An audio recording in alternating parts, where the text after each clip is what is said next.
Louis Amigo. Je ne me lasse pas de regarder la mer. Moi non plus.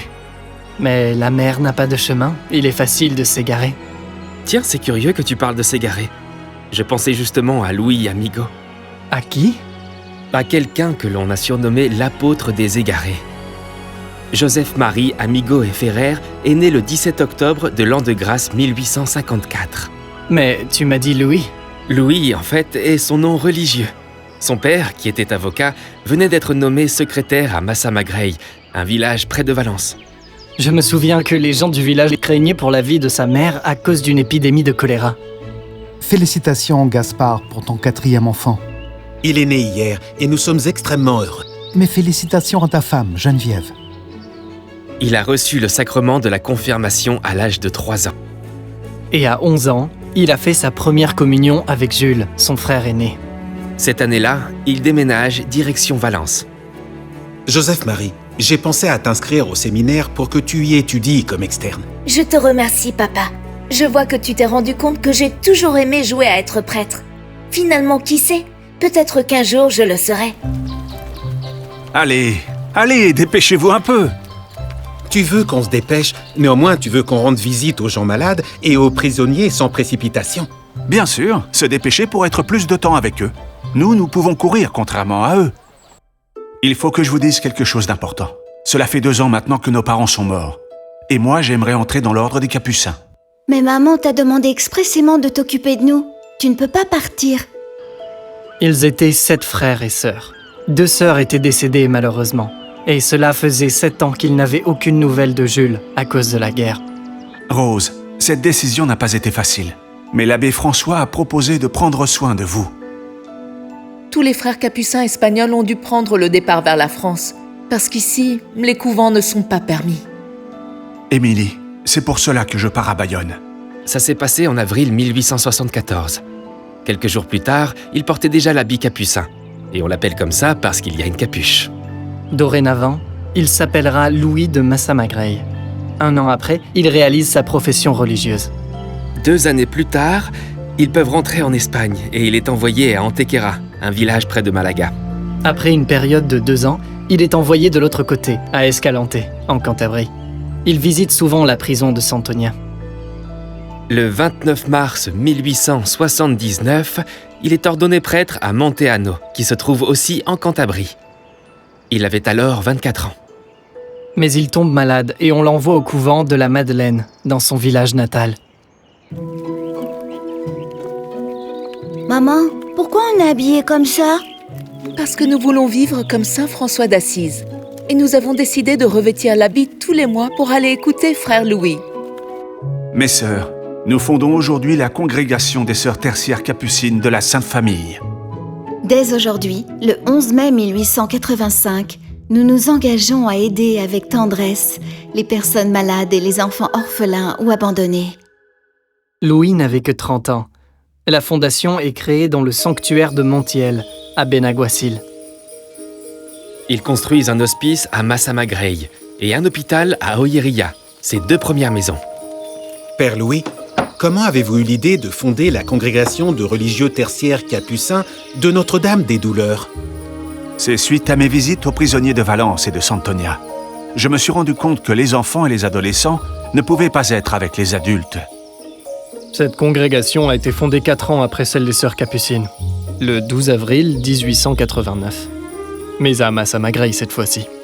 Ce qui me fait rire, c'est qu'on vous appelle les amicaux pour mon nom de famille. Amigo. Mais pourquoi pas? Parce que vous devez toujours être amicaux avec les gens. Nous n'avions pas de noviciat, et nous voilà logés dans cette chartreuse de Puig de Massamagrey. C'est curieux parce qu'avant de devenir capucin, je pensais être chartreux. Il n'y a pas de danger que nous devenions chartreux. Notre mission est d'aider les enfants à étudier et à apprendre un métier. Heureusement qu'on nous a donné de l'argent pour acheter la toile de ses habits, ainsi que ses meubles. À la fin de cette même année, il déménage à Torrent. Soyez les bienvenus. Nous sommes heureux que vous vous installiez dans le couvent de Moncio. Cette année-là, l'évêque de Madrid, Cyriaque Marie Sancha, demande au père Louis de l'aider à l'école de Sainte Rita. Père Louis, qui donc a construit cette école?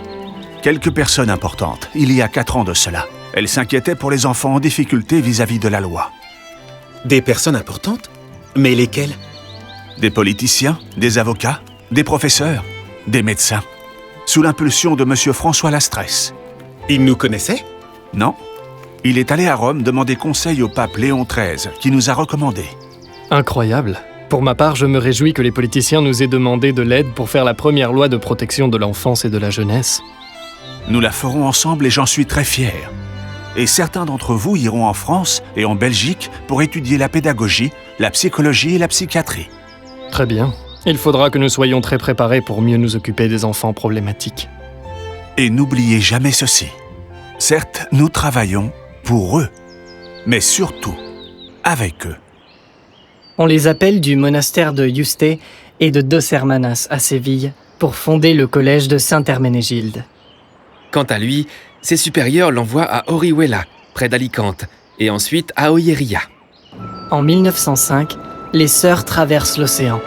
Elles voyagent vers la Colombie pour éduquer les petites filles recueillies à la mission de la Guajira. Il est nommé supérieur provincial de Valence pour une durée de 3 ans. Au terme de ces 3 ans, alors qu'il pensait se reposer, il est nommé évêque. Je n'aurais jamais pensé qu'on vous nommerait évêque. Moi non plus. Bien sûr. Nous nous souviendrons toujours de votre ordination à Madrid. C'était le 9 juin 1907, et vous êtes devenu évêque de Solsona. Je suis content que mes sœurs, mes beaux-frères et quelques-uns de mes neveux aient pu se déplacer à Madrid. Dorénavant, comment devons-nous vous traiter? Mais comme toujours, Quel soulagement. Merci de la précision. être évêque, ça veut dire être plus responsable dans le service à autrui.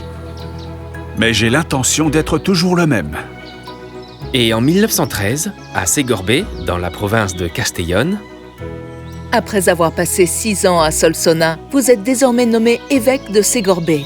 J'ai reçu beaucoup d'estime de la part des gens de Solsona. il leur a laissé le souvenir d'une personne très proche, très simple et très généreuse, et il a créé le musée archéologique du diocèse. Je suis extrêmement content parce que je suis désormais plus près des 2 congrégations que j'ai fondées. Allons découvrir la ville. Mais qu'est-ce que c'est que ça? Eh bien, à vrai dire, monsieur l'évêque, Eh bien moi, je vais vous dire ce que je vois. Je vois une église transformée en hôtel et en étable pour animaux. Je vais l'acheter. Et nous l'appellerons l'église de Sainte-Marie. Il lui a donné le nom de la Sainte Vierge parce qu'un berger avait trouvé quelques années auparavant une sculpture de la Vierge ensevelie pendant plus de 100 ans. Mais qui était en bon état. À l'intérieur de l'église, une chapelle est aménagée pour vénérer la Sainte Vierge. Eh bien, nous voilà donc à Segorbe. Ça ne m'étonne pas que le Père Louis voulait un hospice à Segorbe. Nous pouvons ainsi prendre soin de vous dans la maison de Notre-Dame de la Résurrection. Prendre soin de vous, certes, mais en respectant la liberté de chacune d'entre vous, avec une thérapie individuelle, mesurée et progressive, exactement comme le veut le Père Louis. Et en appelant toujours les autres par leur nom. Ça aussi, c'est le Père Louis qui le dit? Eh bien oui. Le père Louis tombe malade et il est emmené à Godella, dans la maison des frères tertiaires. Comment vous sentez-vous, père Louis? Cela m'inquiète de ne pas pouvoir célébrer la messe, parce que ma vue n'est plus ce qu'elle était. Mais je suis tranquille dans le fond. Il décède à Godella le 1er octobre 1934. Il était sur le point de célébrer son 80e anniversaire. Il est enterré à Massamagrey. Les adeptes de Louis Amigo se sont répandus dans un premier temps en Italie, puis en Colombie et en Argentine. De nos jours, ils sont présents dans 22 pays à travers le monde. En Europe, en Amérique, en Afrique et en Asie. Les sœurs tertiaires capucines sont également présentes dans 33 pays. L'éducation n'est pas une tâche, mais un engagement. La première chose, et la plus importante, est d'être heureux. Restez toujours unis. Voilà le secret de la force.